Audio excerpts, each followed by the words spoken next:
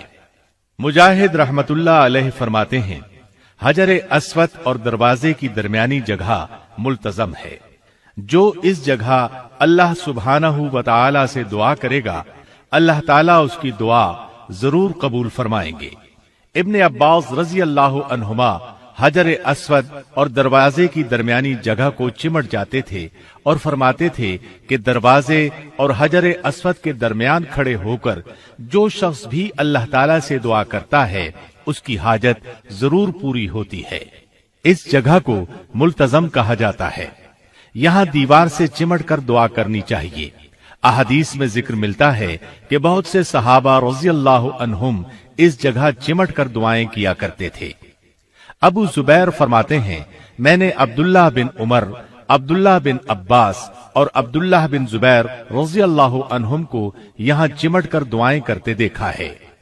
اس طرح حنظلہ فرماتے ہیں، میں نے طاؤس رحمت اللہ علیہ کو دیکھا کہ وہ حجر اسود اور دروازے کے درمیان کھڑے اللہ کی پناہ طلب کر رہے ہیں۔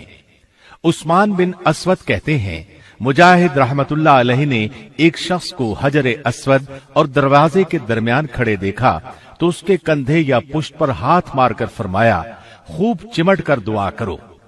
طارق بن عبد الرحمن سے منقول ہے، وہ فرماتے ہیں، میں نے سیدنا علی بن حسین رحمہ اللہ کے ساتھ طواف کیا۔ جب آپ طواف سے فارغ ہوئے تو آپ نے کپڑا پیٹ سے ہٹایا اور ننگا پیٹ حجر اسود اور دروازے کے درمیان والی جگہ کے ساتھ لگا دیا۔ اب ہم آپ کو کچھ حال فتح مکہ کا سناتے ہیں۔ جب صلح حدیبیہ طے پا گئی تو بنو خزاع رسول اللہ صلی اللہ علیہ وسلم کے حلیف بن گئے اور بنو بکر قریش کے ساتھ مل گئے۔ بنو بکر کے ایک آدمی نے بنو خزاع کے ایک شخص کو قتل کر دیا۔ اس کے نتیجے میں دونوں قبیلوں کے درمیان جنگ کی آگ بھڑک اٹھی۔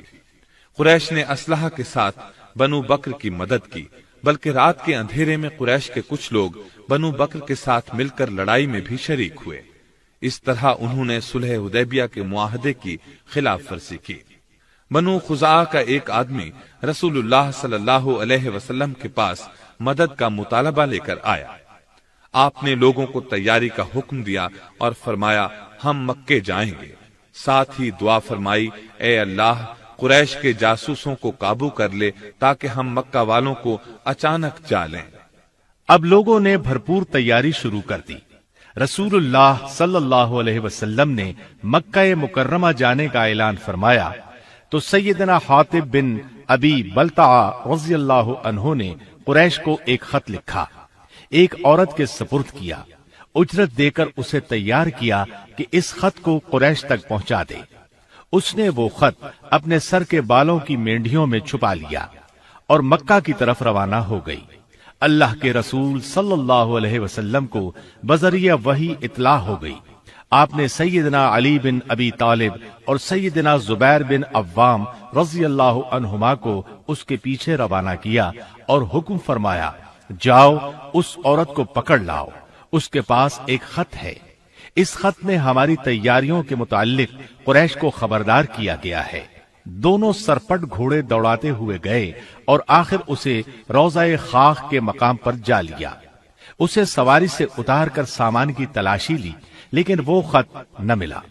سیدنا علی رضی اللہ عنہ نے کہا، اللہ کی قسم، رسول اللہ صلی اللہ علیہ وسلم کی اطلاع غلط نہیں ہو سکتی اور نہ ہم جھوٹ بول رہے ہیں، اس لیے تو خط نکال دے ورنہ ہم تیرے کپڑے اتار کر تلاشی لیں گے۔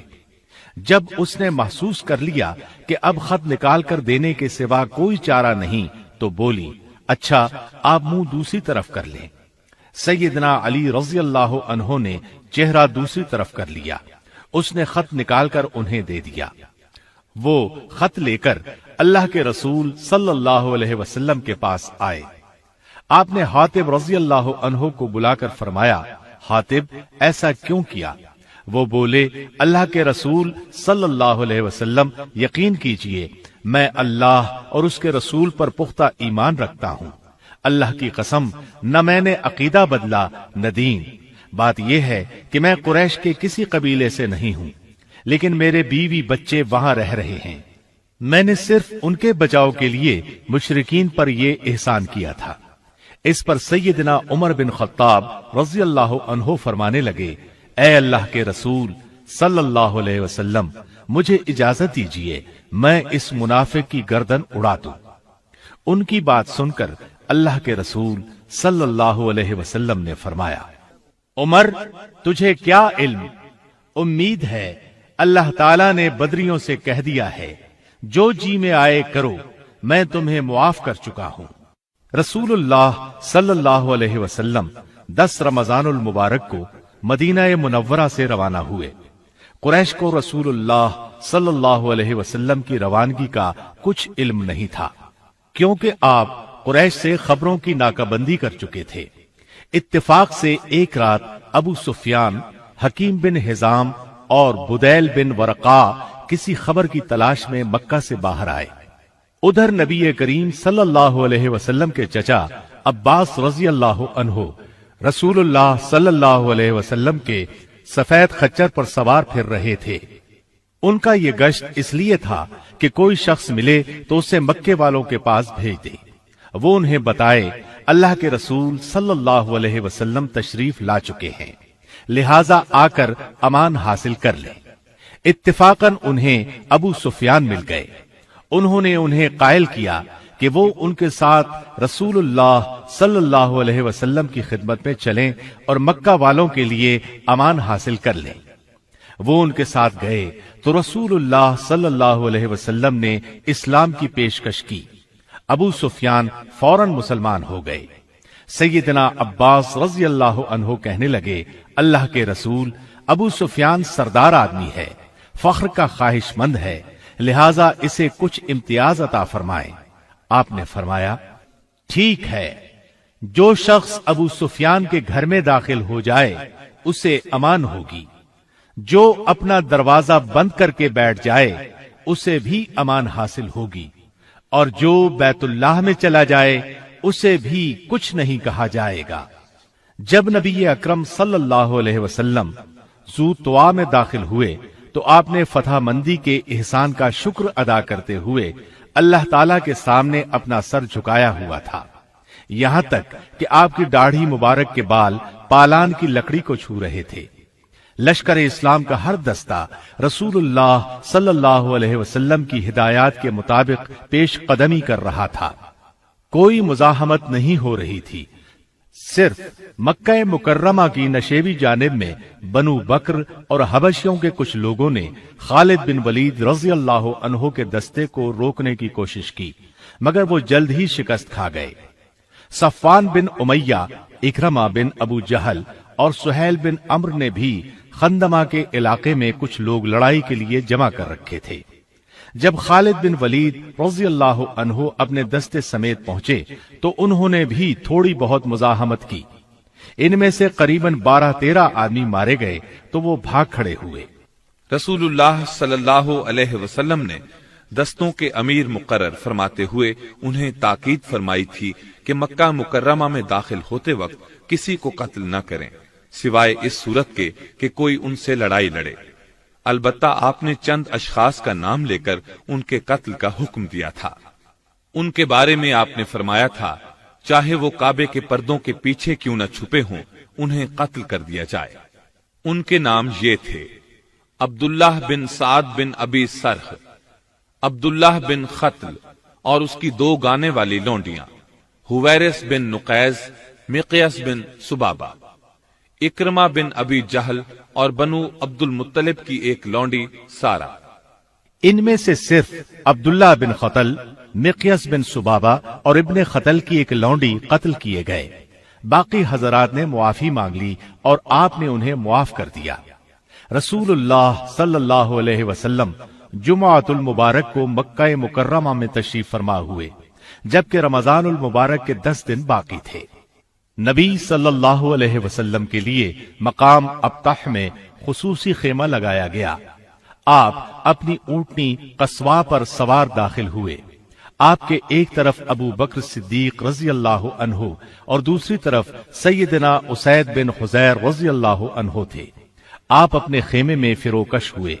ابن عمر رضی اللہ عنہما فرماتے ہیں، رسول اللہ صلی اللہ علیہ وسلم مکہ مکرمہ میں داخل ہوئے تو دیکھا کہ مشرکین کی عورتیں گھوڑوں کے چہروں سے اپنے دوپٹوں کے ساتھ گرد و غبار جھاڑ رہی ہیں۔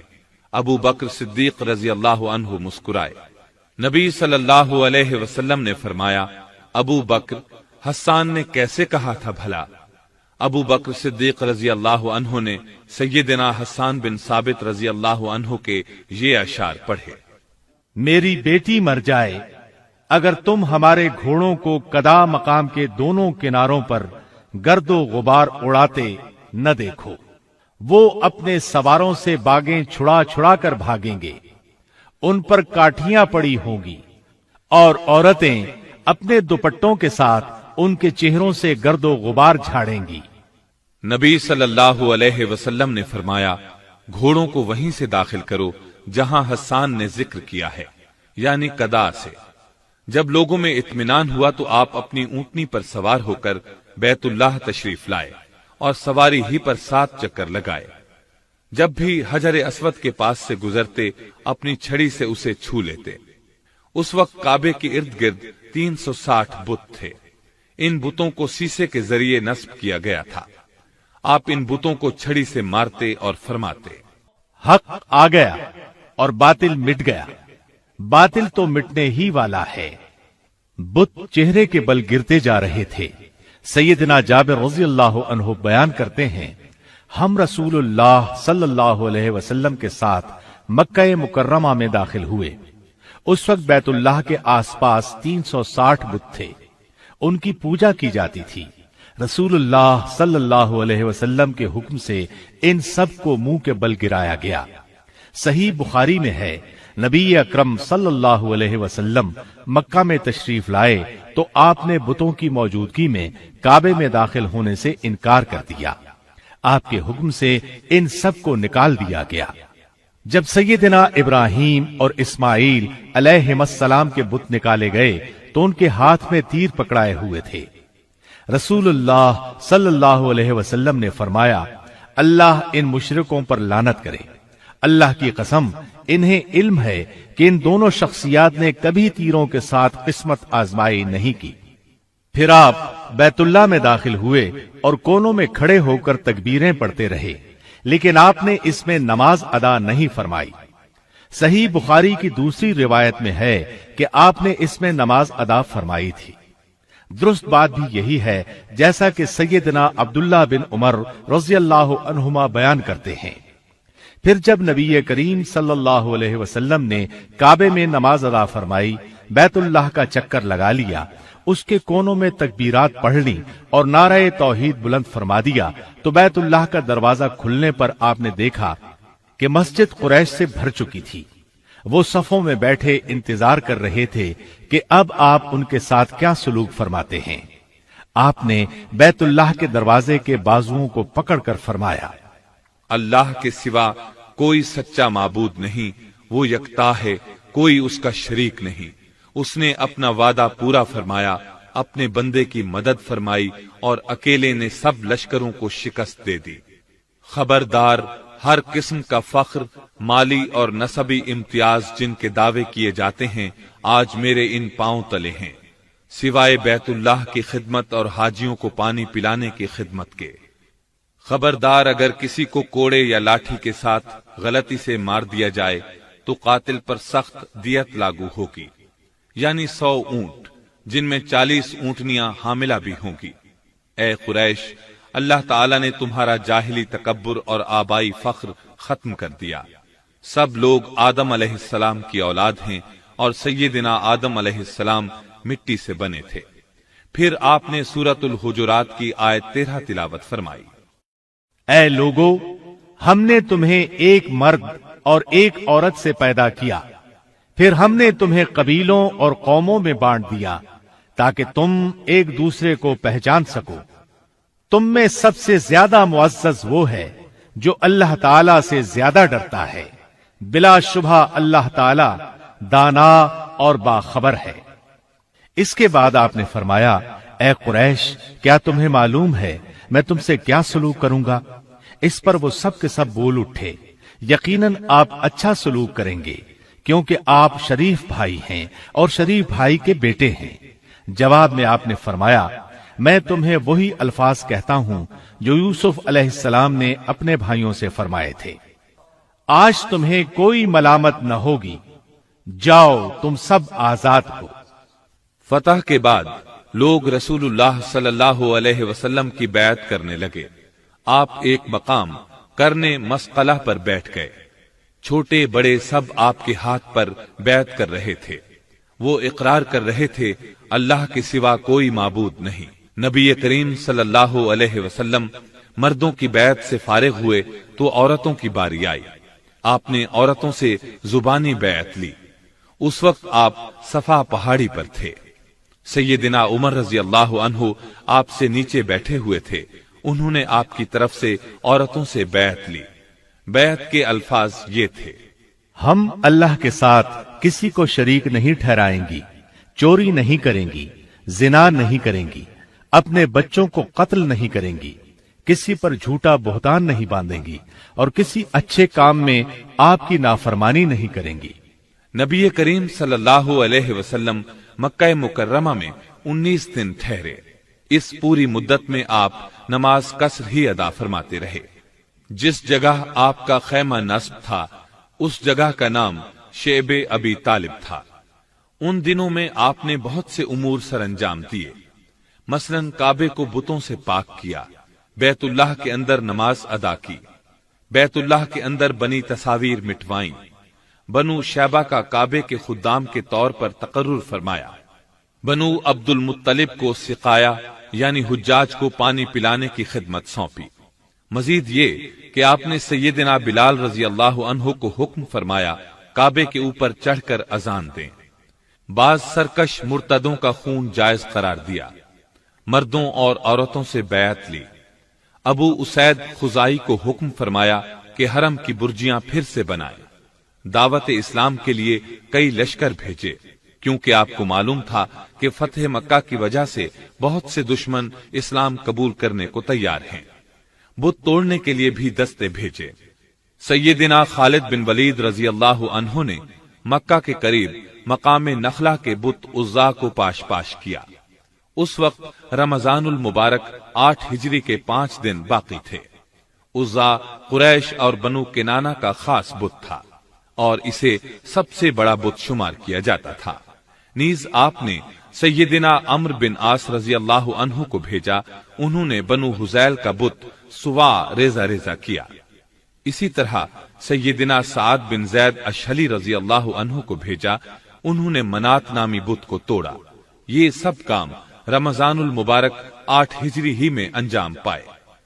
اللہ کے رسول صلی اللہ علیہ وسلم فتح مکہ کے بعد واپس مدینہ منورہ تشریف لائے تو وفود کا تانتا بند گیا۔ وہ آ کر اپنے اسلام کا اعلان کرتے تھے۔ ادھر حج کا وقت قریب آ رہا تھا۔ آپ مسلمانوں کو لے کر حج کے لیے نہیں جا سکتے تھے کیونکہ وفود مسلسل آ رہے تھے۔ نیز ابھی تک جزیرہ نمائے عرب میں کفار موجود تھے جو اللہ پر ایمان رکھتے تھے نہ اس کے رسول پر۔ کچھ یہودی بھی تھے، اس لیے مناسب تھا کہ ابھی اللہ کے رسول مدینہ ہی میں رہیں، یہاں تک کہ اسلام ہر طرف پھیل جائے اور اللہ کی طرف سے آپ کو حج کی اجازت ملے، اور آپ کی بجائے ابو بکر صدیق رضی اللہ عنہ ہی لوگوں کو حج کے لیے ساتھ لے جائیں۔ چونکہ مشرکین اب بھی بیت اللہ کا حج کرنے کے لیے آ جاتے تھے، اس لیے ضروری تھا کہ کعبے کو مشرکین کی آمد سے بھی پاک کیا جائے، جیسا کہ بتوں اور شرکیہ نشانات سے پاک کیا جا چکا تھا۔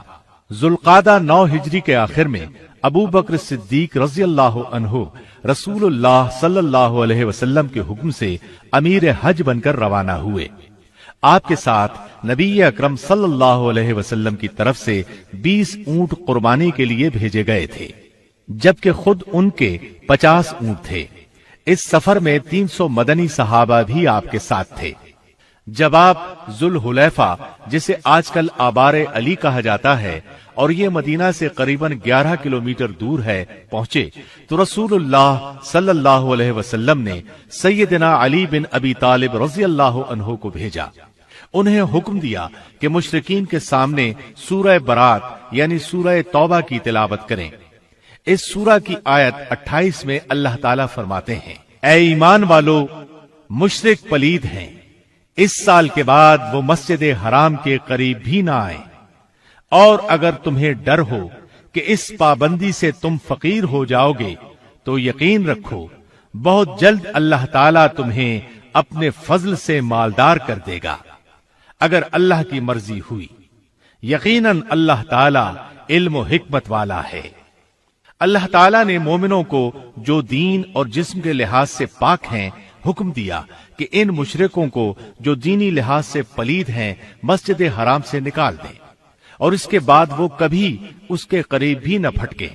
چنانچہ علی رضی اللہ عنہ نے قربانی والے دن فرمایا: اے لوگو، اس سال کے بعد کوئی مشرک حج کرنے نہ آئے، کوئی ننگا شخص بیت اللہ کا طواف نہ کرے، اور جس شخص کا اللہ کے رسول صلی اللہ علیہ وسلم سے معاہدہ ہو چکا ہے وہ مقررہ مدت تک برقرار رہے گا.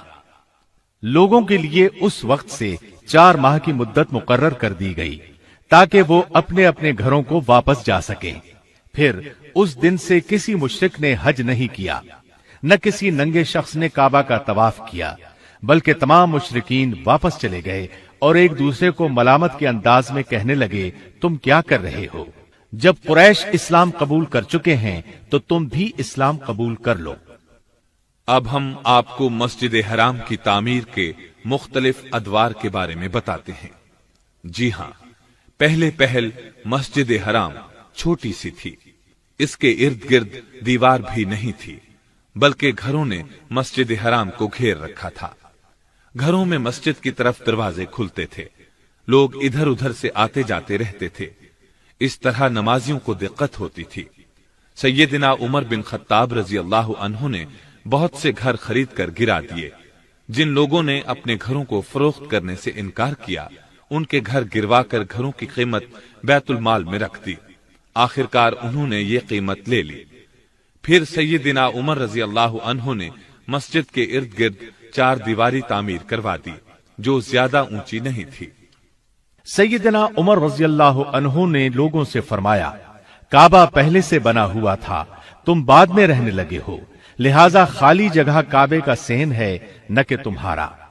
یہ 17 ہجری کی بات ہے جب سیدنا عمر رضی اللہ عنہ عمرہ کرنے کے لیے تشریف لائے تھے اور مکہ مکرمہ میں 20 دن ٹھہرے تھے. سیدنا عثمان رضی اللہ عنہ کے دور میں لوگ زیادہ ہو گئے تو انہوں نے مسجد کی مزید توسیع فرمائی.